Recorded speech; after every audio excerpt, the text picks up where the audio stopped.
안녕하세요. 오소로입니다. 자, 오늘은 오픈도어에 대해서 한번 이야기를 해볼까 하는데요.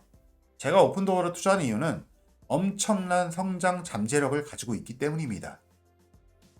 제가 현재 11,000주를 가지고 있는데요. 수익률을 좀 이따 공개하도록 하겠습니다. 시작하겠습니다.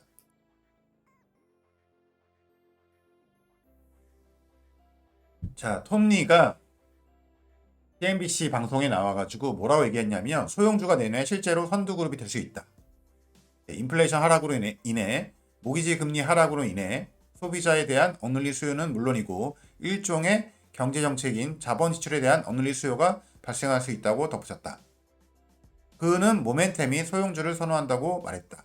저도 똑같이 생각합니다.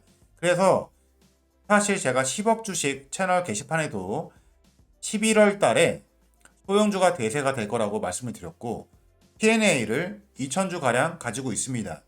현재 수익률이 56%입니다.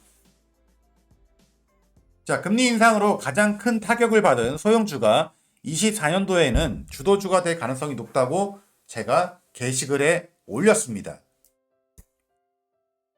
연준은 내년도에 금리 인하를 3번 정도로 보고 있지만 시장은 6번에서 7번까지 보고 있습니다. 왜 그러냐면 생각보다 인플레이션이 빨리 둔화되고 있기 때문입니다. 자, 현재 러셀 2000 같은 경우에는요. 그 마의 2000을 뚫고 올라갔습니다. 여기서 벌써 3번 부딪힌 다음에 떨어졌는데 이번에 뚫고 올라갔기 때문에 나중에는 이 2000선이 지지선이 될 가능성이 높다. 저는 개인적으로 이렇게 보고 있고요. 아마도 이제 시작이다 라고 저는 생각을 합니다. 자, 오픈도어는요 아직 제대로 시작조차 안 했습니다. 이 비즈니스가 시작하자마자 상장하자마자 코로나에다가 인플레이션에다가 고금리까지 겹치면서 이 비즈니스가 제대로 성장하지를 못했습니다. 이 부동산 시장은 원래 조금씩 우상향하면서 성장하는 시장인데 변동성이 엄청났단 말이에요.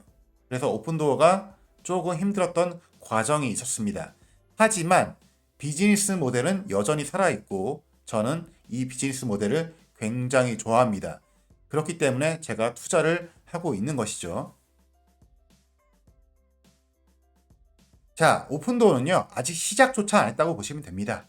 이제 스타트업 이 단계라고 보시면 돼요. 물론 사업을 시작한 지는 오래됐지만 이제 본격적으로 시장을 확장하고 기업 마진을 늘려나가는 그런 시작 단계에 있다고 보시면 될 것 같습니다. 다음 분기 어닝에서 미스만 나오지 않는다면 주가는 더 탄력을 받을 수 있을 거라고 저는 보고 있습니다. 그래서 EPS도 개선이 되고 컨센서스에서 매출액도 많이 줄였는데 그 정도는 무조건 돌파했으면 좋겠습니다. 제가 왜 오픈도어의 그 잠재력을 높게 평가하냐면 미국 부동산 시장이 거대하기 때문입니다. 1.6 트릴리언입니다. 이 중에서 아이바잉 하는 사업은 오픈도어 말고는 없습니다. 다른 기업도 있지만 규모가 작고 시장이 작아요. 오픈도어만이 미국의 전 지역을 상대로 확장을 하고 있기 때문에 저는 여기서 유일하다고 말씀을 드리는 겁니다. 사실은 가장 강력한 경쟁자였던 진로우가 있었지만 진로우가 아이바잉 사업을 포기했죠. 그러면서 사실 오픈도어가 독점 회사가 될 가능성이 높다라고 보시면 될 것 같아요. 자, 다른 시장에 비해서 이 부동산 시장은 이제 시작이고 사실 아마존 같은 경우에도 이미 거대한 기업이지만 확장할 여력이 아직도 많다. 이렇게 보시면 돼요. 리테일 시장에서 디지털 비율은 14%, 아마존을 봤을 때 아마존도 더 확장할 수 있고요. 중고차 시장도 마찬가지고요. 부동산 시장은 1% 미만입니다. 만약에 오픈도어가 10% 정도만 점유한다 하더라도 아마존 정도의 회사가 될 수 있다고 저는 바라보고 투자를 하는 겁니다. 그리고 오픈도어의 편리함, 이걸 한번 익숙해지면 이거 없이 부동산 거래 할 수 없다고 저는 생각합니다. 오픈도어를 통해서 비용 절감을 할 수 있죠. 시간 낭비도 줄일 수 있습니다. 그 다음에 아직까지는 이 인공지능으로 가격 측정하는 기능이 완벽하지 않은 것 같습니다. 왜 그러냐면 고금리 여파로 인해 가지고 약간의 미스가 있었던 것 같아요. 그런데 일반적인 상황에서는 제대로 된 가치 평가를 할 수 있다고 생각을 해요. 물론 인공지능 그 알고리즘도 조금 더 발전해야겠지만요. 여기에는 제가 조금 아쉬움이 있습니다. 자, 고객 만족도는요, 굉장히 높습니다. 보통 충성도가 높은 기업들은요, NPS 이 스코어가 높은데, 애플이 70점이에요. 아마존 69고. 그런데 오픈도어가 70점을 받았다. 이 얘기는 뭐냐? 고객들이 엄청 만족하고 있다. 이렇게 보시면 될 것 같습니다. 그리고 앞으로 이 만족도는 더 좋아질 거라고 좀 봅니다. 자, 아이바잉 사업을 시작을 해가지고 독점 기업이 되면 그 부가적인 사업도 다 할 수 있습니다. 예를 들면은 뭐 대출 서비스도 할 수 있고요. 금융 서비스, 이사, 보험, 등기, 보수 유지, 인테리어까지 이 집에 관련된 모든 서비스를 오픈도어가 할 수 있습니다. 보통 이사를 하면서 그런 것들을 한꺼번에 이루어지잖아요. 그런 서비스, 부가적인 서비스까지 다 하게 된다면 오픈도어의 부가 마진은 더 올라가게 될 것입니다. 지금 오픈도어는 진로우랑 손을 잡고 미국 시장을 45개 지역까지 확장을 하고 있습니다. 어려운 기간 동안 오픈도어가 논 게 아닙니다. 저는 그런 가능성을 믿고 투자를 하고 있는 겁니다.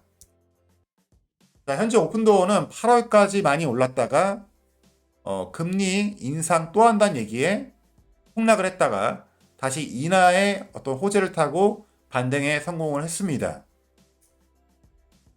제가 가지고 있는 수량은 11,000주이고요. 평단은 1.6, 수익률은 196%입니다. 제가 오픈도어에 기대하는 것은요, 뭐 수익률 200%, 300% 이런 게 아닙니다. 저는 오픈도어가 300달러, 400달러가 충분히 될 수 있는 그런 회사라고 생각하기 때문에 장기 투자하는 겁니다. 자, 많은 사람들이요, 주가만 보고 오픈도어를 포기했어요. 아니, 팔아야 된다고, 파산된다고. 그렇게 주장하는 애들 굉장히 많았습니다. 그런 애들은요, 주식을 전혀 모르는 애들입니다. AMD도요, 과거에 1달러에서 거래했던 적이 있습니다. 망할 뻔했습니다. 지금은 어떻습니까? 저는요, 오픈도어에 엄청난 기대를 하고 있어요. 그렇지 않으면 제가 투자를 왜 합니까? 자, 오늘 방송은 여기까지 하도록 하겠습니다. 감사합니다.